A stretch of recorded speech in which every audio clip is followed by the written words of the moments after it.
Yes. Bogdanov, he did it. He bought. He went all in. Dump it. No!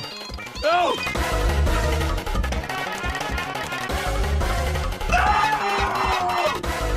You heard it here first. Bitcoin is going to zero.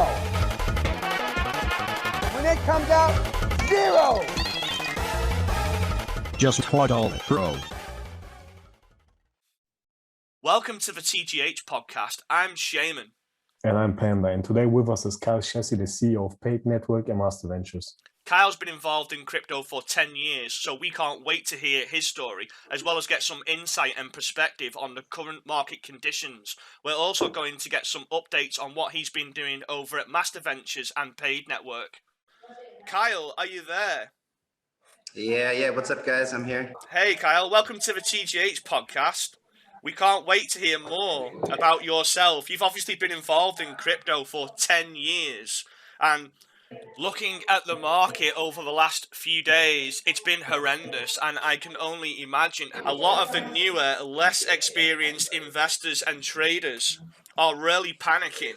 And what would you say to people who are struggling during these times? Obviously, with yourself being in crypto for so long, you must have seen worse times than this. What's your insight on the situation? I mean, the worst time, was January 2018. That's the worst because you had a major correction, didn't come back. Yeah, we were there. So this one, isn't that bad because I think it was just basically a flash crash. For anyone watching this, the past year, I made my first video on YouTube about a year ago, and then building everything that we're building, I didn't really have time to do it. So about a month ago or so, I actually brought in a producer to help me create my videos, and so I'll go into some high level stuff here, but I suggest that anyone watching this subscribe to my channel on YouTube, which is just my name, and I will always go into when we have severe market corrections or severe things that happen. I'll make sure to leave my feedback, and these are just like nice little bite-sized videos that are under 10 minutes long that people can digest. That gives my thoughts on what's going on. So I haven't really, I got into Bitcoin at 2012, and ever since then I've just kind of held my Bitcoin, not really too concerned about what the price was, knowing that that at the end of the day, my goal with Bitcoin is just to hold it and never have to sell it. I think when I already get away with most of my life, just spending my Bitcoin when I need to for my everyday life, whether that's selling it when I need some cash to pay for something or whatever. Yeah. So I'm not too concerned about it because at the end of the day, it's long people term. have to it's long term. People have to realize that it's not going away ever, and it will, the demand will continue to rise, and, the supply isn't rising. And, so if anything, we're probably at, even with the Bitcoin that's being minted today, we're probably at a break-even point when it comes to new supply and inflation, because even now, you've still got people that are losing their private keys, here and there, and leaving dust of little bits of Bitcoin and wallets here and there, and so we still have a deflationary Bitcoin from people basically losing their Bitcoin forever, or people who have a lot of Bitcoin that might die and not share their private keys with people. So we have basically deflation, and we know that everybody in the world, when it comes down to banks, institutions, and governments and things like that, they're adopting this. Every single bank in the world is now going to be offering crypto services. So if you zoom out a little bit, take a step back and look at the big picture, you wouldn't be concerned about a little drop like this. I think the only people that really should be concerned are people that are severely leveraged, and really have to be careful about these kinds of dips. But other than that, just keep your diamond hands, and know that this is just there's still massive market manipulation, you know, and that's Yeah. what this must have been, you know, must have been some manipulation, and I think had to do a lot with a lot of these, you know, weak hands and newbies that are getting into the market. You know, when you have something like Shiba Inu that can pump to a top 20, you know, cryptocurrency, you know that the retail market is here. You know, that was crazy. 12 billion market cap. I think it Shiba. was higher, like 30 billion at the top. Absolutely crazy. Absolutely crazy. How can a project with no fundamental reason to exist physically pump to such a high market cap value? And people were still FOMOing in. This is what the crypto is all about in some respects, in the social side, all the knobs coming in, and then they learn, don't they? They learn the hard way. I did. I bought the top 2017. So would you call this a consolidation phase now, Kyle, with the market doing what it's doing now? Do you think we're going to hang around this 40K level? Yeah, I think that people are. I think people are going to be really a bit scared right now, and apprehensive to buy back in. You know, I think it's going to take some time of consolidation, and then it's probably going to take some, you know, some more institutions to take the time. I think institutions move quite slow, so they're probably, you know, not sitting there with their finger on the trigger, ready to buy on dips, or maybe they are, but maybe a lot of them aren't. Maybe some of them are looking and saying, oh shit, that was scary, but someone's saying, okay, well now it's obviously a good time to buy in. So, you know, maybe with this price, this $40,000 price point, we might see some big institutions come in, and that'll move the market up. You know, and then once we have an upward trajectory, we'll see. I mean, this feels a whole lot like March last year, right? I mean, this feels exactly like the Corona crash. And we saw what happened after that, right? We saw this, you know, this Corona crash, and then it was all uphill from there. So we had a huge run up after that dip, and I think that's my feeling. It'll be something similar like that. That's one thing that new investors don't even comprehend, that institutions are keen to buy, but they're not going to buy near at all-time high. They're not going to buy at 60K. They're going to buy these dips, and they have people sitting with all these fucking algorithms and everything. They know where to buy, where's the best spot to buy, and that's where you also see these massive wicks when it dumps and it pumps back so big, because they're trading with different volumes and they are there to buy the dips. 100%, and they're also patient and they're smart. And I think it's hard to comprehend as a newer, less experienced investor how patient these more experienced and smarter investors are. They aren't in a rush to make money. They've already got money. What they're looking for is opportunities, and I think everyone needs to try and understand that from their perspective as well, and try to be less impatient. I mean, we were all impatient, weren't we, when we got involved in crypto? I was really impatient, but I think crypto teaches patience over time. I think over time and making all the mistakes and going through the motions, you do learn, but it's always the hard way. No one wants to learn the hard way. They want quick and easy. I think that's why it's always the 5% that succeed in the end, because they're the ones who are willing to go through the hardship. Playing the long game. Yeah, they're playing the long game, and that's definitely... I did get involved in crypto, and I wanted to get rich quick, like we all did. I got burnt hard, but then when I got used to the idea of what Bitcoin was about and the space was about and the community, I got involved.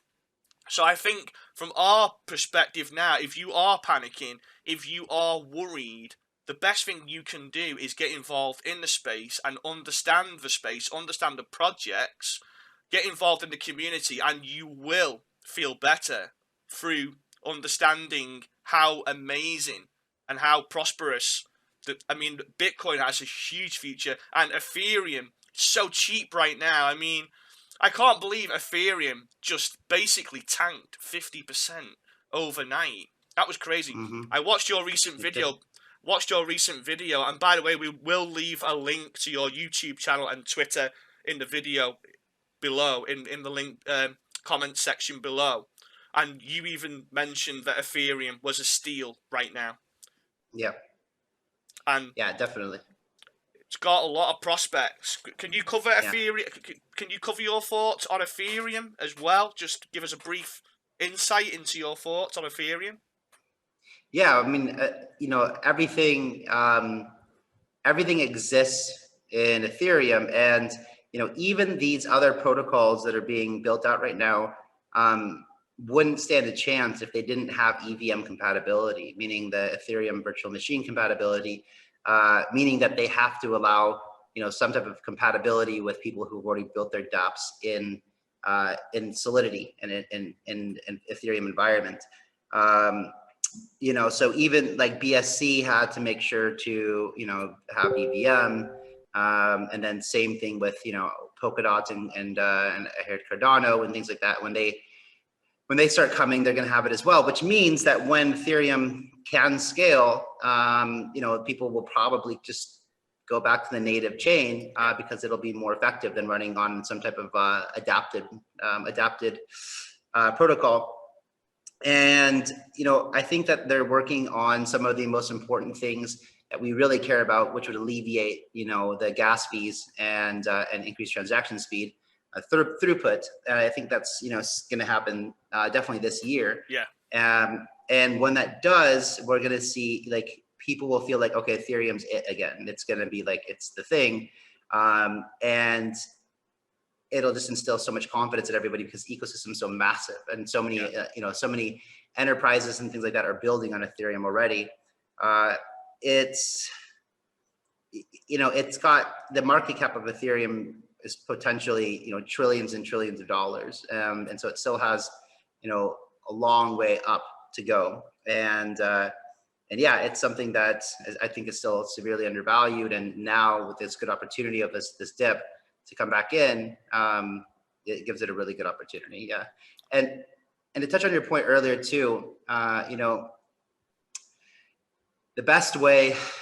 So when I got into Bitcoin, there was no get rich quick. It wasn't even a thing. You know what I mean? Because nobody got rich quick. I got in Bitcoin. Usually, I think my average entry point was somewhere around. Don't say it. Don't say it. No. Somewhere around $125 to $150 or something. That hurts. Maybe 200, something like that. So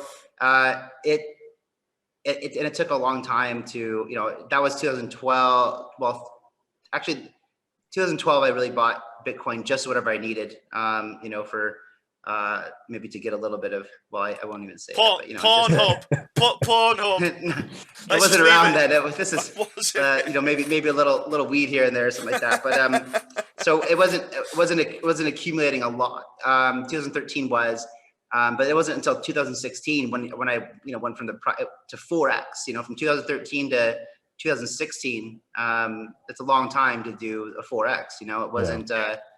It wasn't crazy, and but even then it was, I just kept holding. And I think that people should have the mentality here that if you just buy Bitcoin and probably maybe Ethereum or something, and you plan on having it for the next 10 years, it's going to be extremely lucrative, and it's in my opinion, a very safe play as well.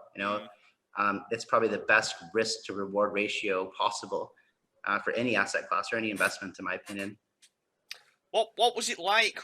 What was the market like regarding altcoins back in 2012? I mean, there wasn't many. I don't think there were any. There wasn't many altcoins, was there? I mean, was Litecoin was around back in 2012, or was it 13? Later, I think 13, 14, something like that. So what did you actually trade, or did you just buy Bitcoin and hold? And no, I just held it. I've never been a trader of anything. Right.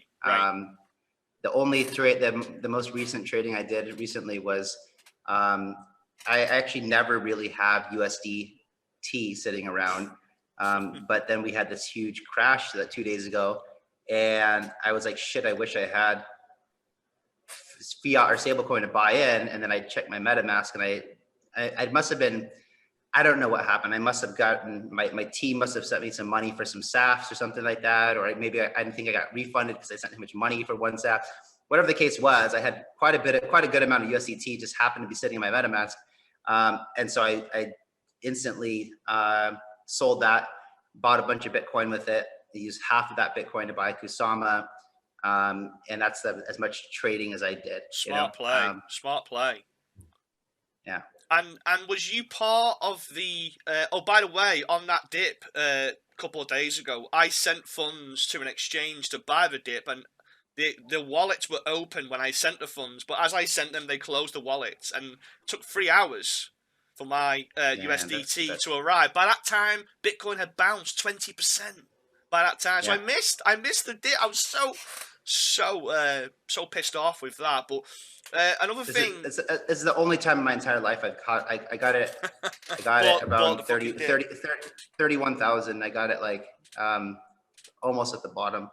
unbelievable. I just saw, and it didn't sit there for very long. It was there for maybe 30, 40 minutes or something like that. I know. I watched the entire time, refresh, waiting for my funds to turn up. But the exchanges closed all the wallets because there was so much panic. Centralized exchanges for you. Yeah, that's why another point is going on the centralized exchanges and decentralized exchanges. Do you think that decentralized exchanges will be the norm, or do you think centralized exchanges will continue to exist and thrive into the future, or do you not think they'll thrive?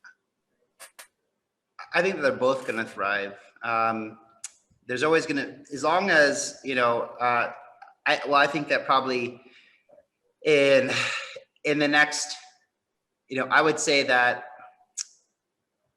anyone today who didn't get used to feeling comfortable having a bank store their money probably will not be using centralized exchanges in the future. But, anyone who is interested in maybe dabbling with crypto, but doesn't want to make it their full-time career or something, they're going to feel much more comfortable in a centralized exchange. They don't feel comfortable learning their security and things like that.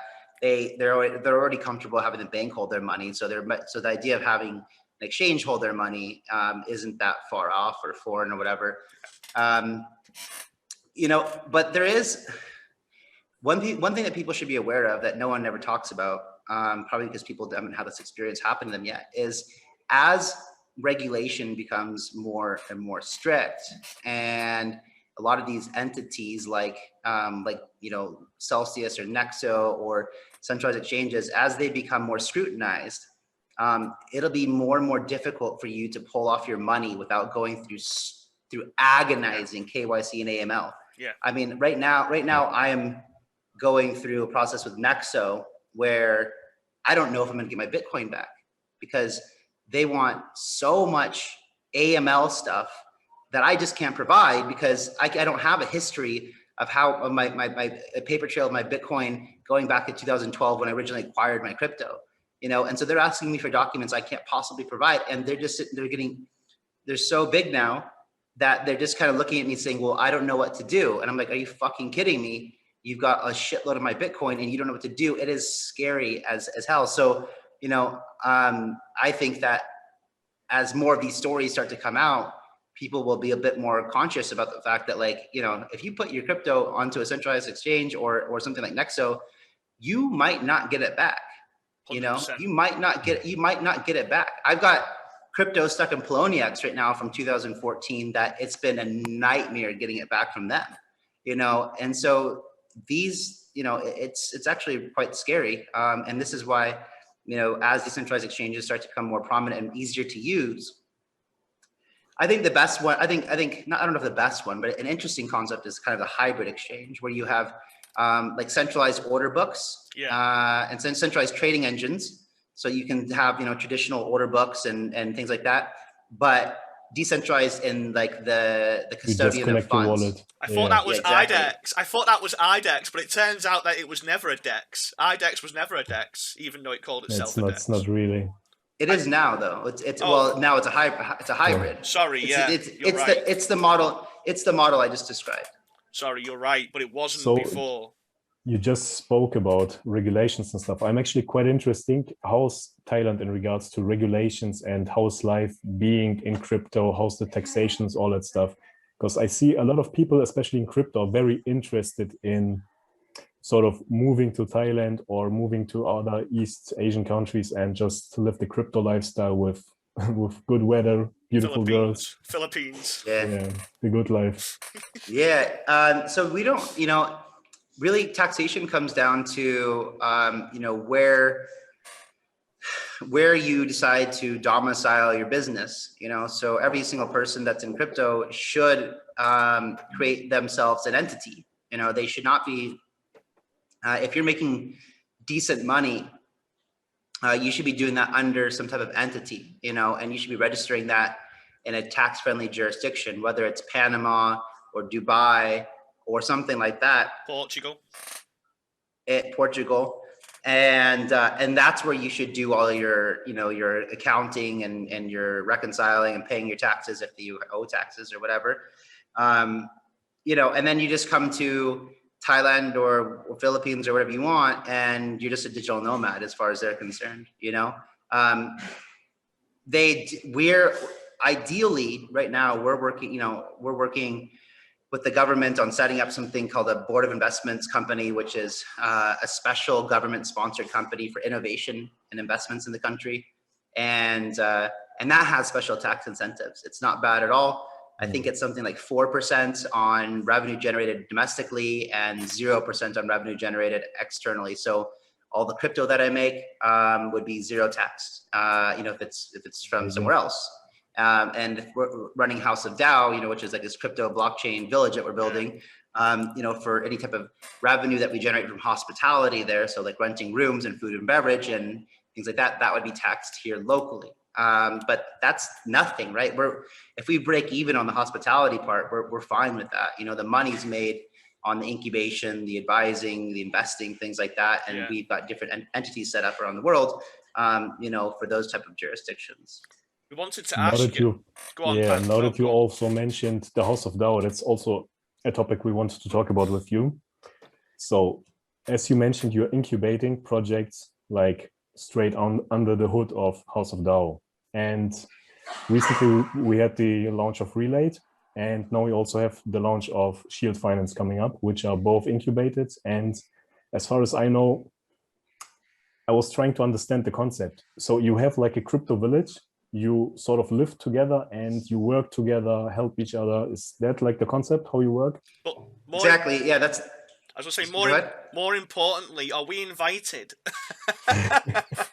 Me and Panda have been talking about coming over to see you guys over it. Yeah, definitely. So, maybe if there's a really cool video on the House of Dow website that maybe you can throw into this interview right now. It's about, it's less than a minute long. And that gives you a glimpse of, I ran a proof of concept in 2018 here in Thailand, and learned a lot of lessons but that was kind of the genesis of the idea. And after about 8 months, I had to shut it down, local politics and learning my lessons and not doing things properly the first time. So now we're on, now I've taken my time, consulted, learned the laws of the land, started working with the Board of Investments to do something properly sponsored by Thai government, for example. And now we're seriously looking at this, next version 2.0 of it. And so the idea of House of Dow, we have right now, there's about, 25 or so on my team. We've got a couple other projects that come work. Right now, we just have this big villa that we're working from. You can kind of see, can't really see. Show us around. It's a webcam here, but you can see the kitchen and oh, you updated. Okay, so then you can see some of my team working outside over there. Looks amazing. Is that swimming pool out there? Yeah. There's also we also have a bowling alley here, a movie theater. I'm getting really jealous now. But 2 days ago we went to an island. We live on an island, but an island off of this island. And there's a village there already that was built. They started building it 15 years ago. It has like 400 rooms on it. It's huge. Holy and sounds amazing. And yeah, because of COVID, they had to shut down. And so we're talking to them. Actually, they're coming over again for dinner tonight to discuss, us occupying it. So, potentially as much as in 3 or 4 weeks from now, we might have House of Dow operating at that at that location. And then the goal would be, that is it's a big property. The whole thing is worth probably $100 million. It's on an island on a beach. And so our goal, the way I think about it, is probably, have the thing up and running. Initially, it would be my team, my team plus, so there's some other projects here that are on the island as well, that really want to live there. And so that would occupy 30 or 40 of these villas. Start creating content, invite some other influencers and stuff like that to come out and be part of it, make their content for House of Dow, get that hype and excitement going through the cryptoverse. Sounds amazing. Make sure that trickles into the ears of the proper people who might want to invest in a project like this. And then work on a more sustainable long-term plan to acquire it over time.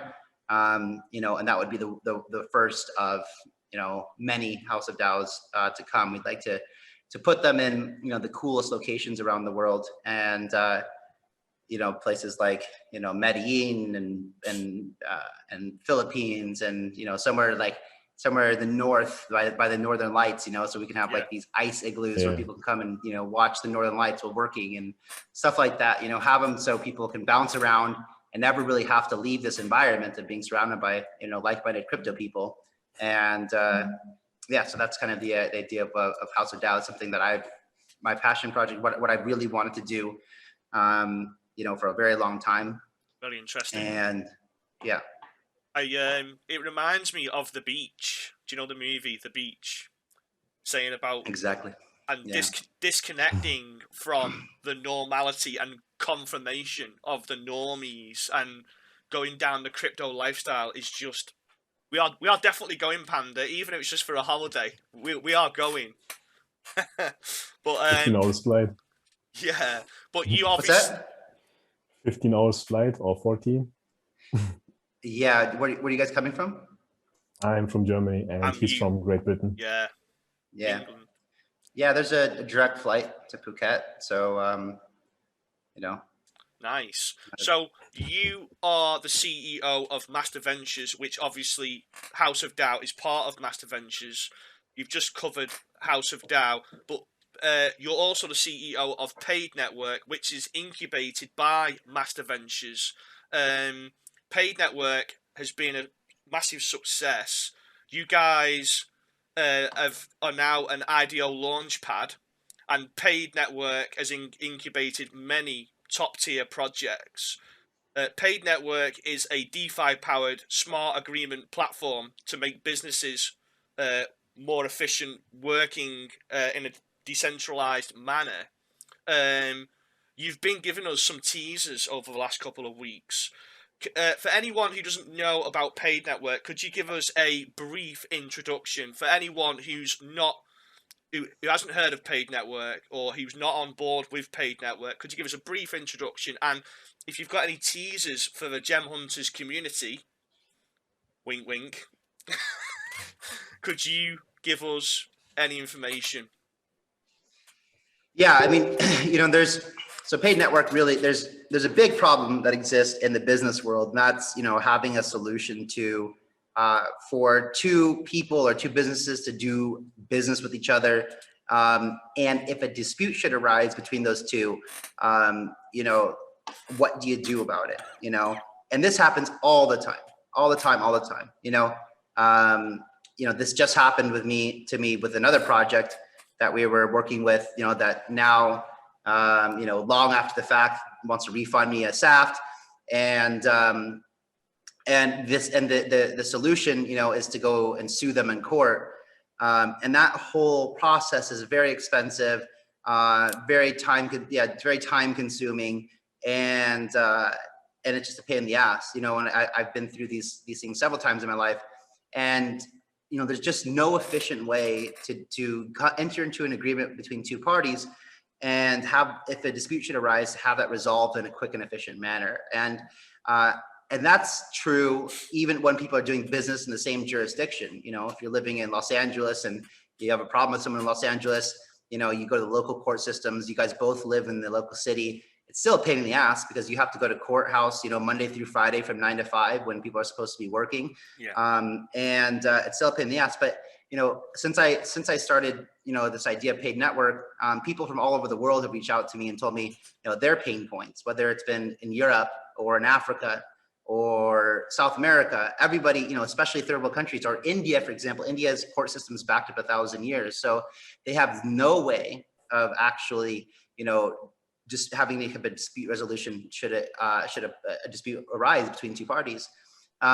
So as far as I know, we're the only people in the world dealing or trying to solve this problem. This is like an infrastructure problem on a global level.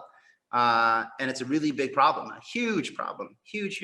And I don't know anybody else trying to tackle it. So out of all the projects in crypto that are me too, and this guy's doing this DeFi thing, but he's doing it a little bit different because he's put a different decimal place, and now he's got 8 decimals instead of 18, and so he's different and better, or whatever, or this guy's NFT marketplace is on Polkadot, and this guy's on Cardano or whatever. But all these projects, there's so many of them that are basically the same, and so this is at the core, as I identified, a really huge global problem that could be solved by blockchain and community governance. And that's what paid network is. It's attempted to do. And this is why I think it's such a huge, and right now with this huge, massive dip that we have, it's completely undervalued, but that's okay.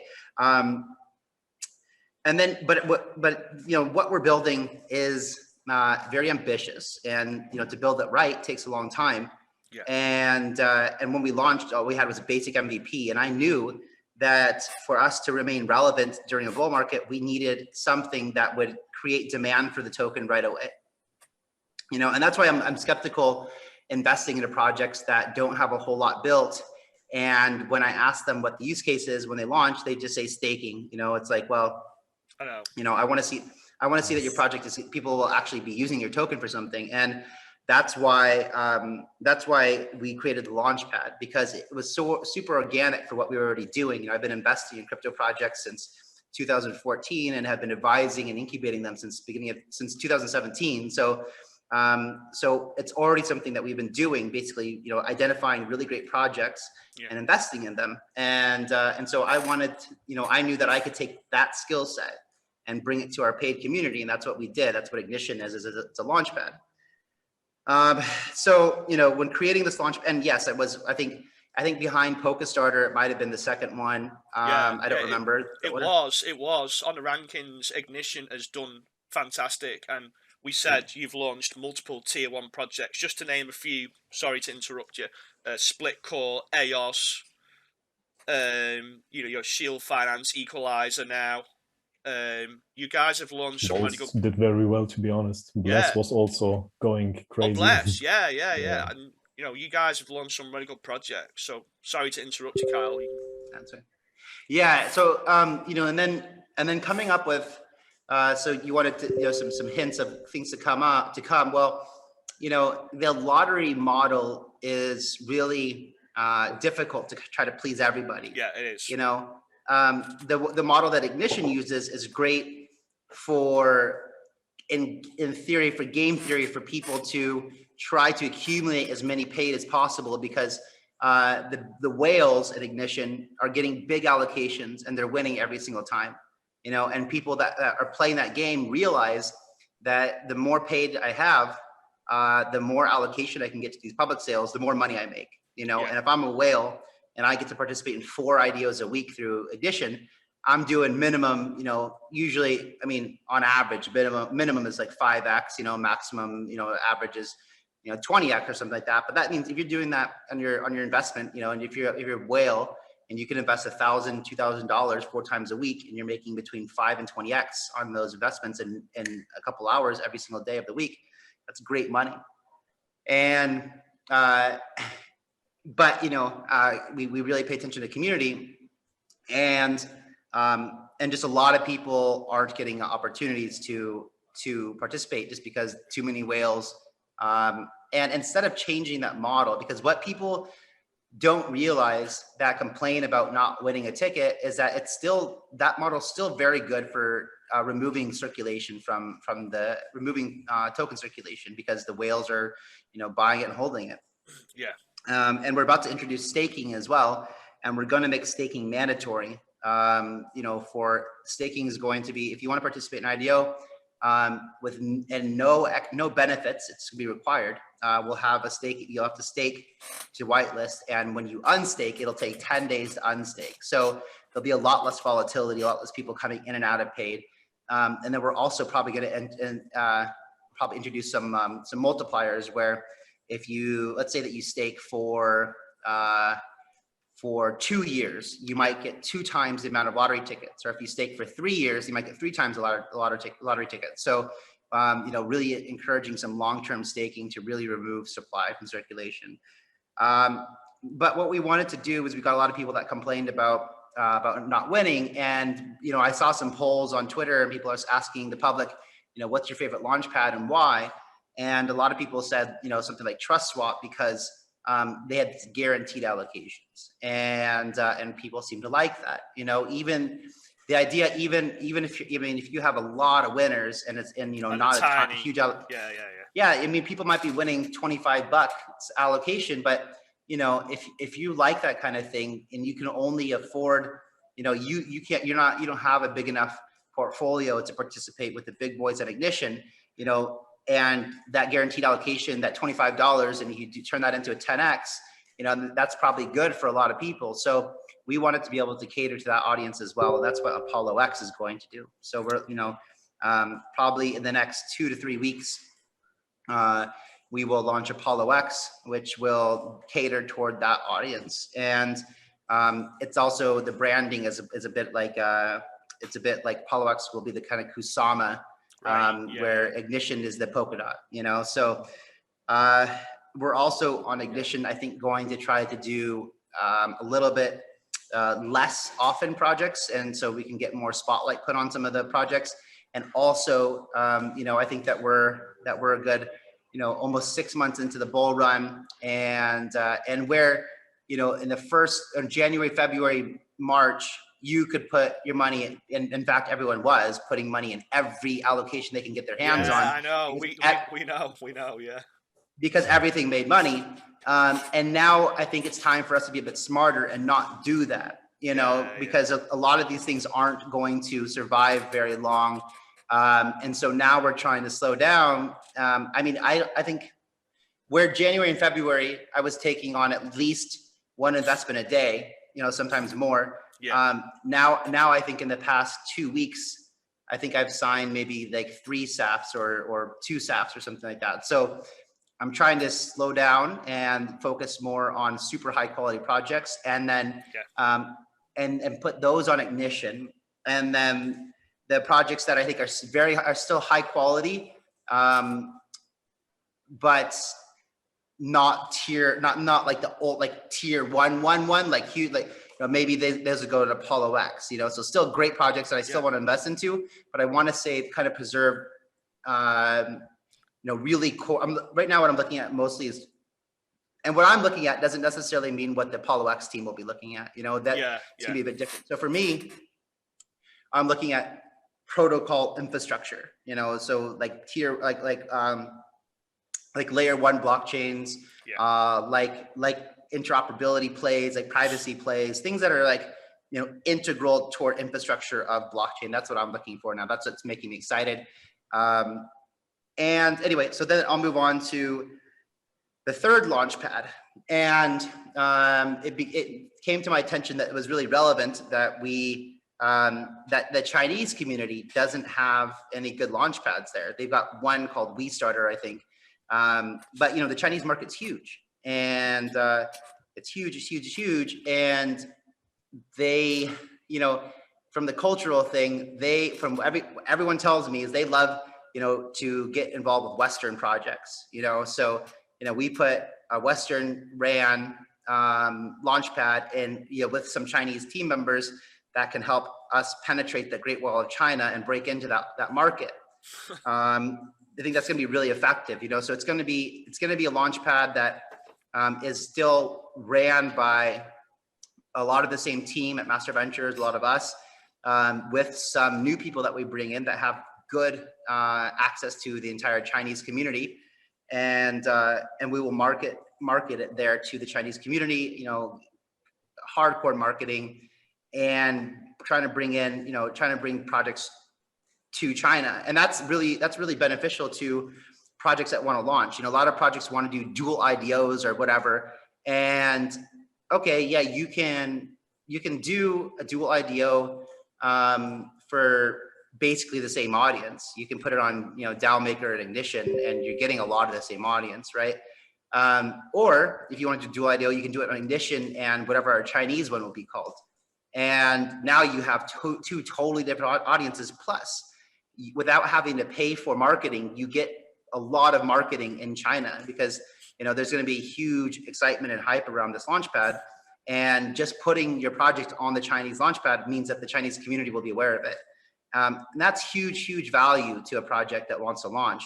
Yeah. And keep in mind that all three of these launchpads will have independent staking parameters, meaning that just because you're staking on Ignition does not mean that those tokens qualify to participate on Apollo X or the Chinese version, which means that we have basically the buy power, the demand for three separate launchpads, all for the paid token. You know, so right now, going to utilize paid. Yeah, all going to use paid. That is huge. Now it makes sense. I was sort of scratching my head, but now that makes sense. And while you're on while we're on the paid subject, let me open my Uniswap real quick. I wanted to say about, you got a Binance funded you guys $50 million, was it? No. That was the fund. No. The fund allocation is 100 million. 100 million. Yeah, it was much smaller. I can't say what it was, but it was definitely not that much. What's that mean for paid? Does that mean, because we're obviously all thinking that paid is going to list on Binance at some stage. Is that going to be the case? I know it's hard for you to say now, but we're all thinking it, so I wanted to say it. Yeah, so I mean, you have to think about it from just what's logical, and I can't say that. I actually don't know if that's fair to say, because you never know with these huge exchanges if they always act in a logical way. But at the end of the day, they all want to make money, you know, and they have now the rights to a significant amount of our tokens, or they have purchased a significant amount of our tokens. It is vested, but they obviously want to see it do well. And it's just, you know, it went from us getting the investment to the next week after we announced it, I had a call set up with the listing team. And I got on the call and the guy didn't show up. And then I talked to people that, you know, did the investment with me, and they said, oh, well, the listing team is now on leave. And then I found out that it was a permanent leave, and that there was some reorganization within Binance. And apparently it hasn't been, the reorg hasn't been completed yet. So we're basically just waiting on them to go through with that, and then have some more clarity. In the meanwhile, you know, I have been building a good relationship with the guys at Huobi as well. And, you know, one of the things that they're very interested in paid as well. One of the things, the feedback they did give us was, you know, Huobi really wants to see presence in the Chinese community. And so I think that this Chinese launchpad will really give them that presence in the Chinese community. And they also were going through a reorg. And I just had a call with one of the guys from Huobi this morning, saying that they had, you know, sorted that out as of last week and made an introduction to listing team now. So, so then beginning those discussions, we already set the application in a long time ago. Yeah, so those are, I can't tell you much more than that, but basically there's not much to tell at this point. You know, we don't know what's going on, and all I know is that, like, you know, I'm confident that sooner or later that we'll get on probably both these exchanges. I just don't know when. Love it. Sounds really hopeful. I think that's what we wanted to hear. I'm quite happy with what you've just said. And you're also now running a YouTube channel. As I said earlier, I'll leave a link in the description. We're going to wrap this up soon. Have you got anything else to add, Panda? Nothing for now. So we're gonna throw all the details for your YouTube channel. You're covering some of the newest, hottest projects, just like ourselves at the Gem Hunters. Is there any projects you want to talk about before we wrap up today? Was it Metis you covered? Was that it's a protocol, blockchain protocol, Metis, on your newest video? That looked really interesting, Kyle. It wasn't a newest video. That MetaStat was a while back. A few videos back. Right. Or maybe, I don't know. I mean, I talk about projects all the time, and the thing is that, you know, on my channel, you're just gonna get basically the things that I invest into, you know, and like, just make that very clear. I don't have time to go out and research other coins that are trading on the secondary market and learn about them and talk about them. You know, you can only have knowledge about so many different projects going on at once. And it makes perfect sense for me to talk about the things that I already have researched and looked into. I've already spoken to the team, you know, and have had, you know, thorough due diligence by the time I actually invested in the project. So, you know, some people might think, oh, you're just shilling the projects that you've invested into. Well, yeah, of course, because I invested into them, and I'm not doing it because I just trying to get them to pump. I'm getting to because I made my decision about due diligence and think it's a great product, you know, and that's why I invested into it. So of course I want to tell you about the things that I'm investing into. Yeah. And a lot of times I talk about projects before they're even traded on the market yet. So, you know, you can put those on your radar still long, you know, early enough to where you still have an opportunity to get in there on day one, you know, maybe wait for on Uniswap for it to pump a little bit, wait for that pullback, and then buy in. And then you've got, you know, basically the bottom, you know, and then from that point on, you know, you got into a really good project quite early. Or if you're getting, if possible, you have ignition or something else to get into the public sale, then you even have a better opportunity. So, so yeah, my YouTube video right now, you know, I don't particularly enjoy covering altcoins too much and things like that. I do it because I want to build an audience. Really, what I want my YouTube channel eventually to be like is really lifestyle content. And I mix some of that stuff into my channel right now. But you know, I really think that, like, you know, the whole thing with House of Dow is philosophy on life is a lot different than a lot of people. And I'd like to, you know, kind of, I architected my life quite differently than I was led to, you know, would have been led to believe through the kind of traditional schooling system and traditional kind of, you know, go to school, get your education, go get a 9 to 5. Conform. Yeah. And mine was self-taught, you know, and it was figuring shit out on my own. I think a lot of us, I think a lot of ours was in crypto. That's the beauty of crypto. Everyone sort of found their way here, and we're all sort of like-minded, aren't we? It's amazing. Yeah. And so, you know, I've been thinking about these things in philosophy on life a lot, you know, over the years. And I'd like to, you know, I can give quite good advice, I think, or just things for people that are really thought provoking, for them to kind of question what they're doing in life. And eventually I'd like my channel to be, you know, a bit of a good mix about, you know, a lot of different things holistically about, you know, how to improve your quality of life and perspective on life, and, you know, secure financial freedom and things like that. So everything that kind of the House of Dow will stand for, you know, as far as, like, you know, one of the big things I'm big of is education. You know, like you know, when I have kids, like they will not go to a public school. They probably won't go to most private schools. They will probably be, you know, their education will be based on understanding what it is that they're interested in, and teaching that, you know, allowing them to explore that, amazing.